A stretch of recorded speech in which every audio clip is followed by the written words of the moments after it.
ഒരു പോലീസ് ഉദ്യോഗസ്ഥൻ ശരിയാണ്, ഇത്തരത്തിലുള്ള വികാരങ്ങൾക്ക് അടിപ്പെടാൻ പാടില്ല. പക്ഷെ അതിനപ്പുറത്തേക്ക് ഇത്തരത്തിലുള്ള ഒരു സാഹചര്യത്തിലേക്ക് പോകാനുള്ള കാരണം രണ്ട് സംഭവങ്ങളാണ്. ഒന്ന്, ഏതാനും കഴിഞ്ഞ മാസം നടന്ന ഷൈനിയുടെയും മക്കളുടെയും മരണം, അതോടൊപ്പം തന്നെ ഇപ്പോൾ ഇന്നലെ നടന്ന ഈ ജിസ്മോളുടെയും മക്കളുടെയും മരണം. രണ്ടും മാനസികമായി അദ്ദേഹത്തെ തളർത്തി എന്നുള്ളതാണ് അദ്ദേഹത്തിന്റെ ഫേസ്ബുക്ക് പോസ്റ്റിൽ നിന്നും വായിച്ചെടുക്കാൻ സാധിക്കുന്നത്. ഇത്തരത്തിലുള്ള സംഭവങ്ങൾ അടിക്കടി കാണേണ്ടി വരുമ്പോൾ ഉണ്ടാകുന്ന ഒരു വികാരം, നിരന്തരം പരാതികളുമായി കുടുംബങ്ങൾ എത്താറുണ്ട്. നമുക്ക് അദ്ദേഹത്തോട് തന്നെ ചോദിക്കാം. സാറേ, ഇതിപ്പം സ്ഥിരമായി നമ്മൾ പല പ്രശ്നങ്ങളും പരിഹരിക്കാറുള്ളതാണ്. ഒരുപക്ഷെ ഇങ്ങനെ ഒരു പരാതി നമുക്ക് നേരത്തെ എത്തിയിരുന്നെങ്കിൽ ഈ പ്രശ്നങ്ങളും പരിഹരിക്കാൻ സാധിക്കുമായിരുന്നു എന്നൊരു പോസ്റ്റാണല്ലോ സാർ ഇട്ടിരിക്കുന്നത്. തീർച്ചയായും. കാരണം അത് പറയാനുള്ള പ്രധാന കാരണം എന്ന് പറഞ്ഞാൽ ഈ പോലീസ് സ്റ്റേഷൻ കോട്ടയം ജില്ലയിലെ തന്നെ ഏറ്റവും ഹെവി പോലീസ് സ്റ്റേഷനാണ്.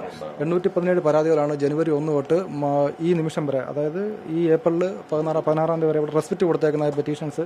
ഇതിൻ്റെ അകത്ത് പകുതി മേളിൽ 60% കുടുംബ പ്രശ്നങ്ങളാണ് കൂടുതൽ വരുന്നത്. അപ്പോൾ ഈ കുടുംബ പ്രശ്നങ്ങൾ ഇതുപോലെ വരുമ്പോൾ തന്നെ ഞങ്ങൾ അവരെയായിട്ട് വളരെ വ്യക്തമായിട്ട് ഇരു കൂട്ടരായിട്ട് സംസാരിച്ചുകൊണ്ട് ഈ പുരുഷന്മാർ, അതായത് സ്ത്രീകളെ ഉപദ്രവിക്കുന്ന കുടുംബ പ്രശ്നങ്ങളുള്ള ആൾക്കാരെ ഇവിടെ കൃത്യമായിട്ട് ബുക്ക് വെച്ച് ഒപ്പിടിക്കുകയും അത് വളരെ കൃത്യമായിട്ട് തന്നെ മോണിറ്റർ ചെയ്യുകയും ഈ കുടുംബ പ്രശ്നങ്ങൾ ഏകദേശം തീർന്നതിന് ശേഷം മാത്രമാണ് ഒപ്പിടിയിൽ നിർത്തുന്നത്. പിന്നെ അതുപോലെ തന്നെ ഞാൻ പറയാനുള്ള ഇപ്പോൾ പോസ്റ്റിലാണുള്ള പ്രധാന കാരണം എന്ന് പറഞ്ഞാൽ ഈ ഷൈനിയോ അല്ലെങ്കിൽ ഇന്നലെ സൂയിസൈഡ് ചെയ്ത ലേഡിയോ അവരാരെങ്കിലും പോലീസ് സ്റ്റേഷനുമായിട്ട് ബന്ധപ്പെട്ട് വന്നൊന്ന് സംസാരിക്കുമായിരുന്നെങ്കിൽ ഒരു പക്ഷേ ഞങ്ങളെ കൊണ്ടാവുന്ന രീതിയിലുള്ള ഒരു സഹായവും അല്ലെങ്കിൽ അത് പ്രിവെൻറ്റ് ചെയ്യാനുള്ള നടപടി ഞങ്ങൾക്ക് ചെയ്യാൻ സാധിച്ചേനെ എന്ന് വളരെ ആത്മവിശ്വാസത്തോടെ തന്നെയാണ് പറയുന്നത്. ഇപ്പോൾ ഇത് നിലവിൽ റണ്ണിങ്ങിലുള്ള ഒപ്പിടുന്നത് ബുക്കുകളാണ്. ഇത് എനിക്ക് തോന്നുന്നത് ഞങ്ങളിവിടെ ഒപ്പിടിച്ചില്ലായിരുന്നെങ്കിൽ ഇതെല്ലാം ഓരോ സ്ത്രീകളുടെ ജീവിതങ്ങളാണ് ഇരിക്കുന്നത്.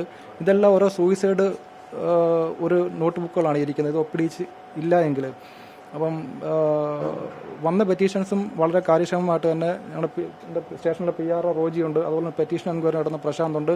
ഇവരെല്ലാം രാപകലില്ലാതെ വർക്ക് ചെയ്ത് കൊണ്ടാണ് ഇത്തരത്തിൽ നമുക്ക് കുറയ്ക്കാൻ സാധിക്കുന്നത്.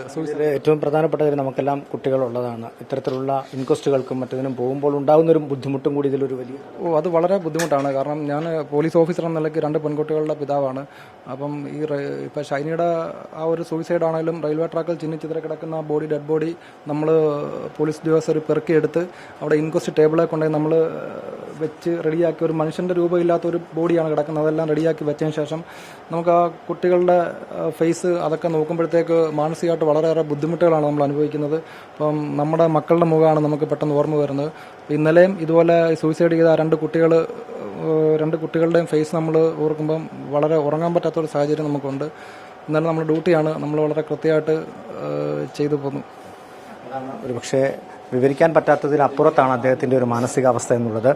ഇത്തരത്തിലുള്ള പ്രശ്നങ്ങൾ അത് സ്റ്റേഷനിലേക്ക് നേരത്തെ തന്നെ എത്തുകയാണെങ്കിൽ അതിനൊരു പരിഹാരം ഉണ്ടാകുമെന്നാണ് അദ്ദേഹം പറഞ്ഞു വെക്കുന്നത്. എന്തായാലും വേദനിപ്പിക്കുന്ന ഒരു അനുഭവമാണ് ഈ SHO എന്ന നിലയ്ക്ക് അദ്ദേഹത്തിന് ഉണ്ടായിട്ടുള്ളത്. അദ്ദേഹം ഇതിൻ്റെ അന്വേഷണവുമായി മുന്നോട്ട് പോയിക്കൊണ്ടിരിക്കുകയാണ്.